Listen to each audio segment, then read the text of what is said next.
నమస్తే మిత్రులారా, నేను అడ్వకేట్ శ్రీనివాస్ చౌహాన్. మిత్రులారా, ఒక కేసులోని విషయం ఏంటి అంటే, జార్ఖండ్ ప్రాంతంలో ఒక గ్రామంలో ఒక వ్యక్తి గ్రామ పెద్దల ముందు నేను పలానా వ్యక్తిని చంపివేశాను, అతని యొక్క డెడ్ బాడీ పలానా చోట ఉంది అని చెప్పి ఒప్పుకున్నాడు.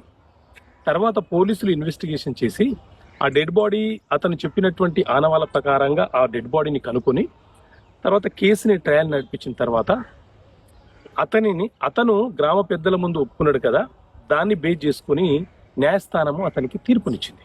అయితే సాధారణంగా ఎవరైనా ఒక నిందితుడు అంటే నేరం చేసినట్టు ఆరోపించబడుతున్నటువంటి వ్యక్తి పోలీసుల ముందు నేరము ఒప్పుకుంటే, కన్ఫెషన్ అంటారు, నేరం ఒప్పుకుంటే ఆ నేరాన్ని ఒప్పుకున్నట్లు న్యాయస్థానం పరిగణనలోకి తీసుకోదు.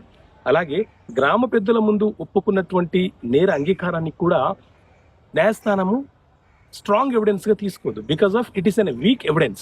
అయితే ఈ కేసులో ఏం జరిగింది అంటే, గ్రామ పెద్దల ముందు ఒప్పుకున్నటువంటి సమాచారం ప్రకారంగా అక్కడ డెడ్ బాడీ దొరికింది కాబట్టి అతనికి న్యాయస్థానము జీవిత కారాగార శిక్ష విధించింది. అయితే అతను జార్ఖండ్ హైకోర్టులో అప్పీల్కి వెళ్తే Jharkhand high court evidence I witness లేకపోయినా అతను ఆ నేరానికి సంబంధించిన ఆనవాలు ఉన్నట్లు చెప్పాడు కాబట్టి దాన్ని బేస్ చేసుకుని అతనికి శిక్ష వేయడం అనేది కరెక్టే అని చెప్పి అతను వేసిన పిటిషన్ ని తిరస్కరణ చేయడం జరిగింది.